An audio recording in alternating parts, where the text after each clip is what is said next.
Ikaze rero nanone mbahaye ikaze ku ijambo ry'umwimerere. Karibu mbahaye ikaze. Shalom Bashem Adonai Elohim Eloheyi Avraham Yitzhak Yaakov maze anachnu cholchim lilochot hayom. Mbanje kubasubiza mu izina ry'Uwiteka Imana ishobora byose, Imana ya Abraham, Isaac na Yakobo, byose ku mwami wacu Kristo Yeshua HaMashiach ariyo zina rye rya nyaryo. Uyu munsi rero tugiye kureba iki? Uyu munsi tugiye kuganira kuri Pasika. Pasika ukuntu ari umunsi w'abapagani. Ni umunsi w'abapagani, umunsi wa Satani. Nzi ko benshi bavuga have wikoraho. Pasika, Noheri n'indi minsi yose abantu bizihiza ntago bazi ko ari ibintu bya Satani, ibintu by'abapagani baba bizihiza. Ariko uyu munsi reka tubyinjiremo, nkwereke nawe bite gukangura. Nkuko bisanzwe rero, banza kanda like tuzamuke kugira ngo ubutumwa bugere ku bantu benshi. Subscribe, ntabanje kubashimira abantu mwese mukomeje kwiyandikisha. Ndabashimiye ko kumbikuye ku mutima. Ubutumwa mujye mubusangiza n'abandi bantu kugira ngo uko kuri kugere ku bantu benshi cyane. Ndabashimiye rero, ongera ukande like mbere yo kwinjiramo. Tugende mbere ukuntu umunsi wa Pasika ari umunsi w'abapagani ugendanye na za Noheri n'ibindi byose. Uyu munsi nkaba nibaza ko byanze bikunze benshi muri mwe n'abahakanaga bose bagiye gutangira gukanguka bakavuga bati turakangutse. Ngaho rero kandaho like, tugende yandikishe kugira ngo ubutumwa bugere ku bantu benshi. Igihe cyo kumenya ni iki cyarageze. Ari nayo mpamvu biriya bintu bya 2019 babishyize mu bantu kugira ngo abantu badakanguka batamenya. Ariko se wakumira Imana, wakumira ubuhanuzi? Ntibishoboka.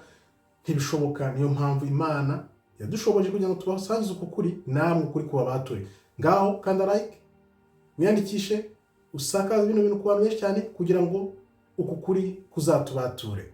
Ndabashimiye cyane, ni iby'agaciro, kandi mukomeze muze mwumve ibiganiro n'amavideo yose muyarebe kugira ngo mukanguke, murebe ko mwava kuri iyi nivo yo hasi muze hejuru, namwe muze mukuri.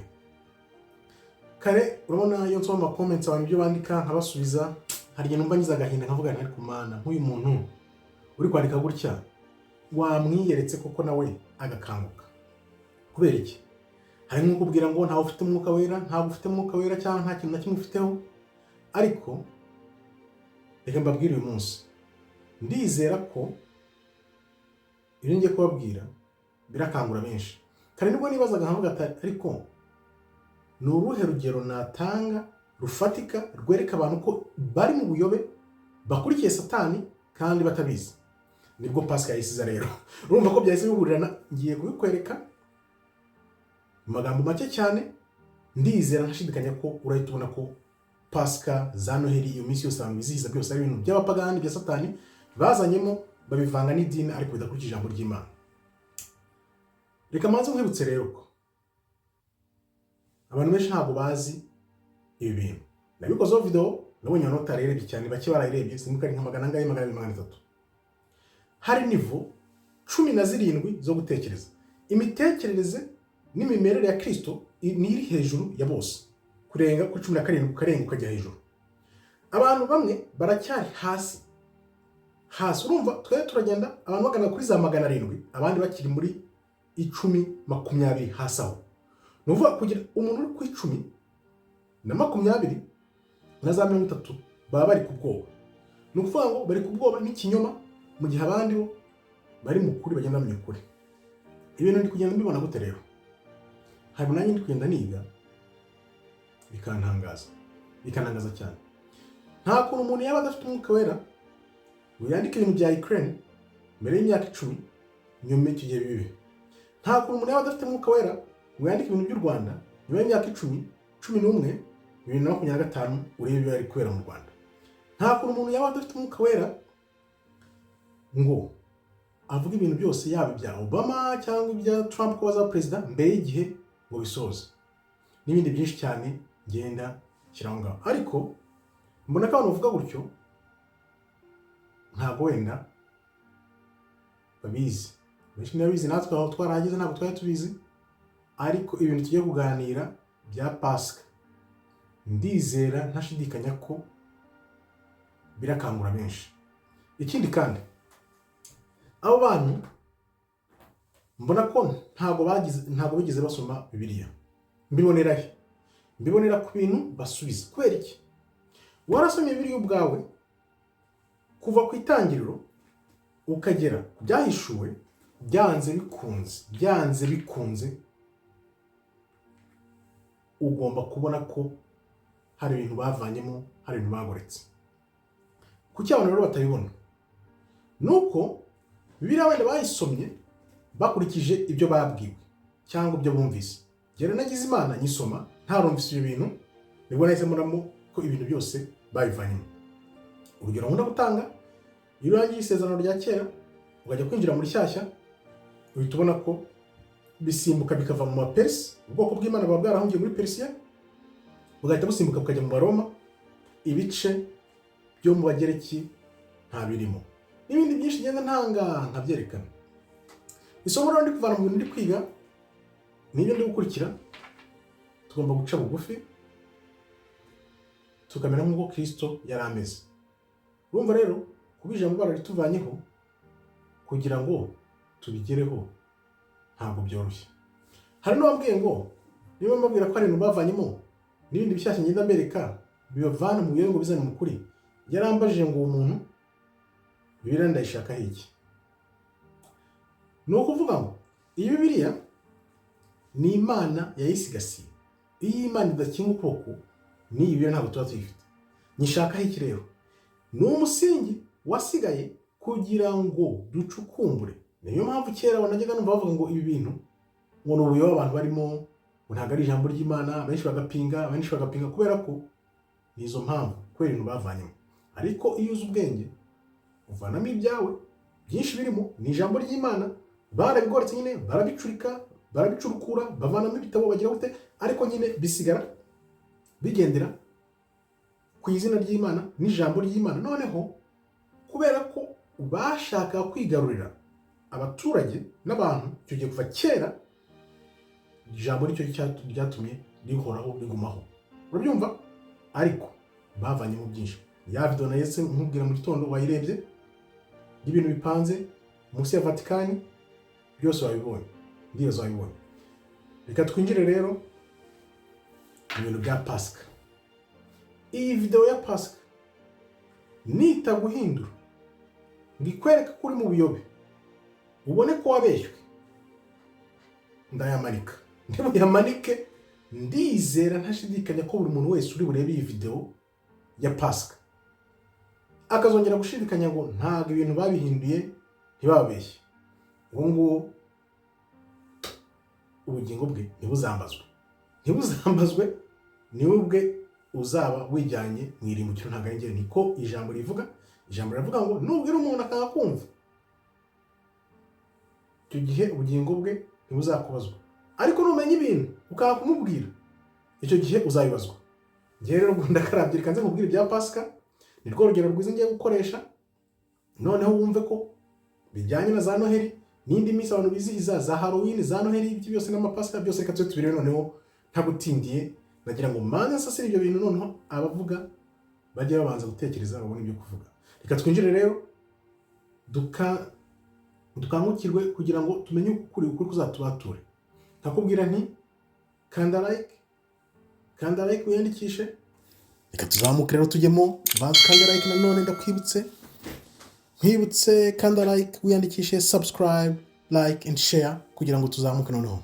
Ariko se noneho ibi ngibi ndabihera he wamuganira? Ibintu bya Pasika turabihera he? Ibintu tuzi ko batubwiye ko Pasika bivuga izuka rya Yesu Kristo, umwami wacu n'umukiza Yeshua HaMashiach. Ibintu ndabihera he? Mbihere nkubwira ko ibintu ari ibintu by'abapagani, bigukangure, bikuvana ubuzima, bikujyana ubumuntu. Ese ndamutse nkubwiye ko ahubwo Pasika yatangiye kera mbere y'amadini, kandi noneho iza guhinduka imihango ya gipagani, wabifata ute? Byagenze gute rero? Ijambo Pasika mu Cyongereza rivuga Easter.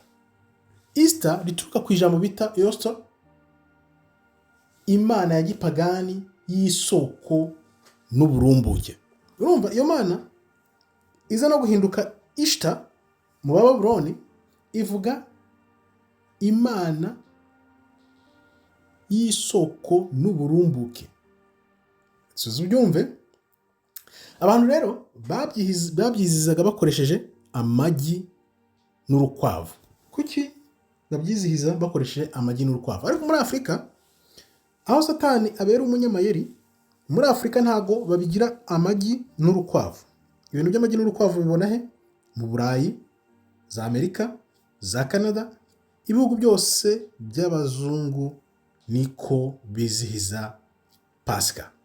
Ukibaza impamvu rero. Ntawe ushobora kubyumva utabicukumbuye, kuko abana baba bagenda bafata ayo magi ya shokora, noneho ukabona birizihiye ntupfe kuba wabimenya. Mana rero turavuga tutabara, yaba mu Burayi, za Amerika, za Canada, niko bimeze. Babyizihiza bakoresheje amagi n'inkwavu. Wabaza umuntu wese utuye muri za Amerika, za Canada, mu Burayi, Pasika bayikoresha amagi n'inkwavu. Reka tuze tureberere impamvu yabyo. Bivuze iki? Iyo bakoresha igi cyangwa urukwavu, bivuga ko biba bivuga ubuzima bushya. Ariyo mpamvu idini rimaze kwamamara ricyaduka, bafashe iyo mihango yabo ya gipagani ya kera basengaga, bizihizaga mbere na mbere y'ibihe amadini ataraza, noneho babifatanya babivanga n'izuka rya Kristo umwami wacu Yeshua Hamashiya. Ni uko nguko babifatanyije, bikozwe n'uwo bita Constantine nk'uko tugiye kwivuga. Ibyo rero byabereye i Nicaea. Iyo nama niyo yabyemeje. Wibuke ko Constantine ari naho yemereje ko haba Bibiliya imwe. Ubundi Bibiliya ntago yari imwe, byari ibitabo byinshi byari bitandukanye. Noneho muri 1925 nibwo baje kubifata, bashaka kubishyira mu gitabo kimwe muri Bibiliya dufite uyu munsi, ariko bagiye bavanamo ibyo basize kubera impamvu tuzi ko batashaka abantu bamenye ukuri. Urumva ko ibyo bintu mbikubwiye ko Pasika bazihizaga bakoresha amagi n'inkwavu, n'uyu munsi akaba ariko bimeze, kugera ari uruhererekane rwavuye za Babuloni, rurazamuka rujya mu Misiri, rurazamuka ruraza mu birere by'insigamigani y'Abanyaburayi, kugeza n'uyu munsi n'amagingo n'aya hano mu Burayi bizihiza Pasika bakoresheje amagi n'inkwavu. Ibyo bintu sinzi ko wabihakana ari ibintu bibaho buri mwaka. Bihakane noneho turebe ibyo bintu babashyizemo. Ni ukuvuga ngo abantu babizihiza iki? Babizihiza ahubwo iyo mana y'uburumbuke ya Ishtar. Imana y'uburumbuke, isoko n'uburumbuke, nibyo babizihiza. Iyo nama rero y'Inesea ari nayo yaje gushyiraho za Noheli. Noheli nayo burya ni umunsi w'abapagani. Narabisobanuye mvuga ukuntu Kristo atavutse mu kwa 12/25 ko haba hakonje, abashumba bataba bari hanze. Ibyo byose barifashe, bafata ibyo bintu bya gipagani babizana mu idini, barahuza. Babikoreye iki? Byari kugira ngo uwo mwami w'abami wari icyo gihe yabonaga ko abantu bari mu madini cyane abone abigarure. Nuko babihuje, bafata ibyo ibipagani byabo babivanga n'idini bibuko kugeza na magingo aya. Ibi rero byagenze gute? Bakoresheje ukwezi. Urabona ko kera hari ababaraga bakoresha ukwezi. Imana yibuke kubwira ngo ntuzasenga izuba, ntuzasenga ukwezi, kuko ni ibimenyetso bigaragaza imbaraga z'Uhoraho. Uramenye kirazira kikaziririza. Ntuzasenga ukwezi, ntuzasenga izuba. Ariko urumva ko bo bakora ibyo bintu bya Pasika Ishtar bakoresheje ukwezi, kandi Imana ibibuza. Urumva ko bihabanye n'ijambo ry'Imana. Ijambo rero Easter mu Cyongereza aribyo biza guhinduka Pasika byavuye he? Byavuye ku ijambo Ishtar. Ishtar, imana y'imibonano, imana y'uburumbuke. Urumva ko ariko nakubwiye imana kazi. Imana kazi, ahubwo nanjye nayimbeshye hano, nayimvuze nibeshye.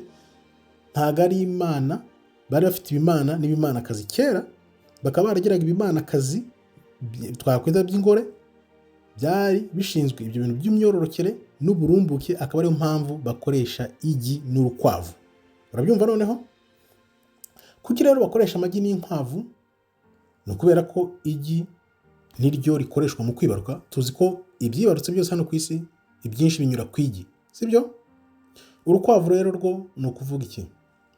Ni ukuvuga mu bimana n'ibirari by'insigamigani by'abantu bose bakomoka ku bwoko bwo ku badage. Abadage urabona abazungu bagiye bafite inkomoko nk'uko tuvuga ngo abanyafurika wenda harimo abava mu Bantu, harimo abava mu ba Igbo, harimo abava mu ba Ruba, abantu nk'abo ngabo bandukanye bagira ubwoko. Buriya n'abazungu nabo bagira ubwo bwoko. Harimo rero abava ku badage, nibo bazanye ibyo bintu byo gukoresha urukwavu.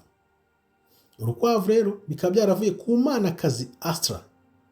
Astra icyo gihe yari imaze gukira urugomo ihinduka urukwavu. Urukwavu akaba ari rwo rwatangaga ayo magi, akaba ariyo mpamvu babishyira hamwe bakoresha igi n'urukwavu. Ni ukuvuga ngo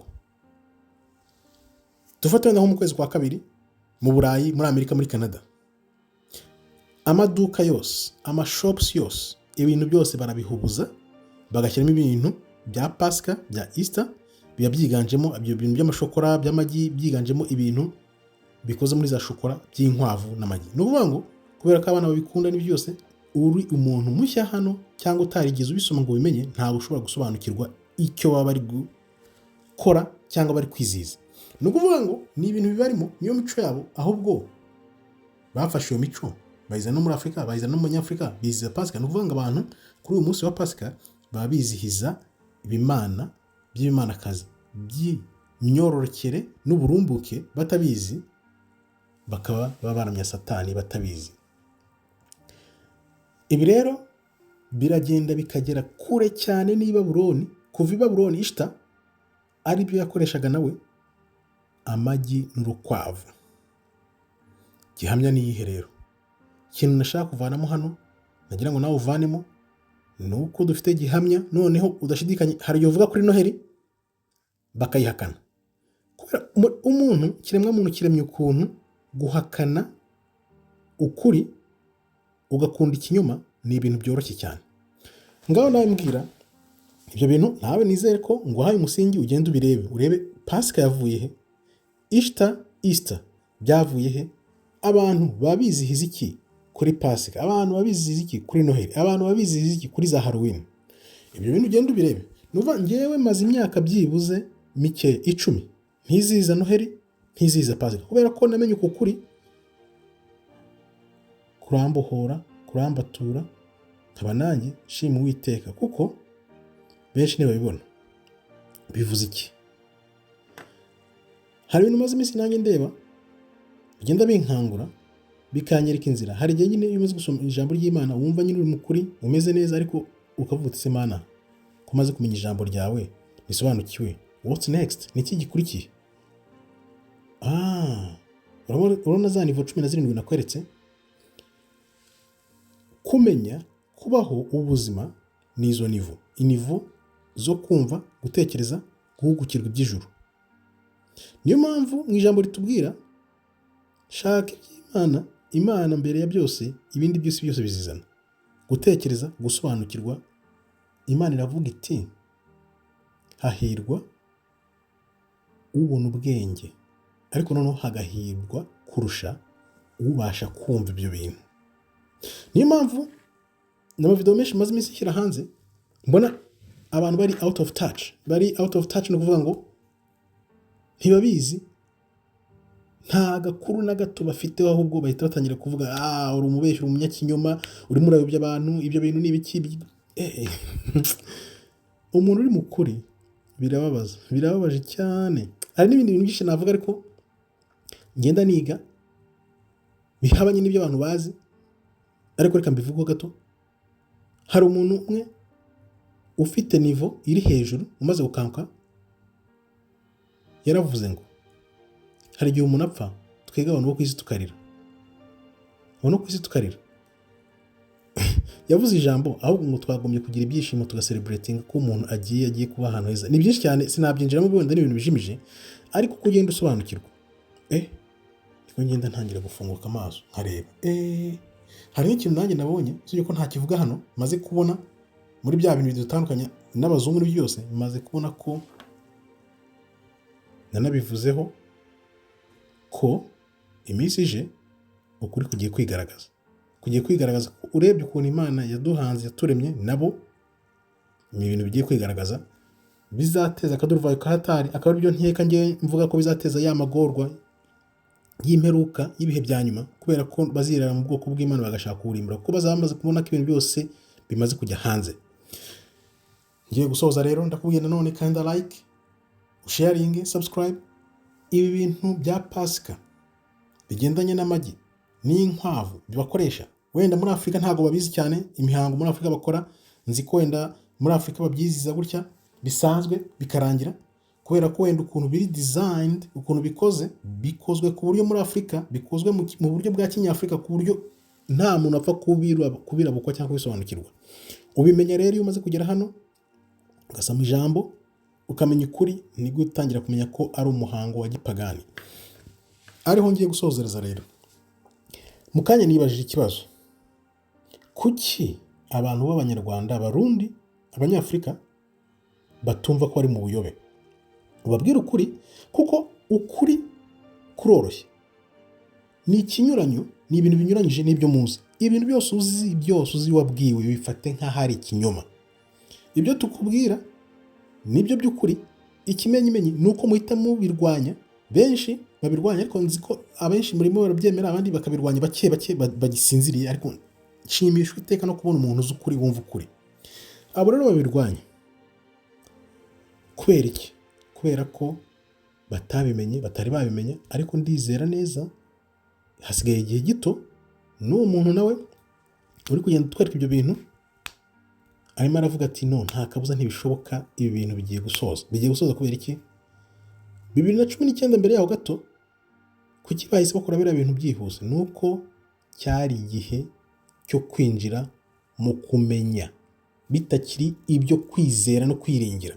Igihe cyo kwizera no kwiringira cyari giheze 2018, ariyo mpamvu bahise 2019 bafatirana abantu batarasobanukirwa, kugira ngo bakomeze bari hasi badakanguka, none tuzamuke. Ni ukuvuga ngo nitugira one consciousness, ububyutse bumwe, tukabwinjiramo, bizaba birangiye.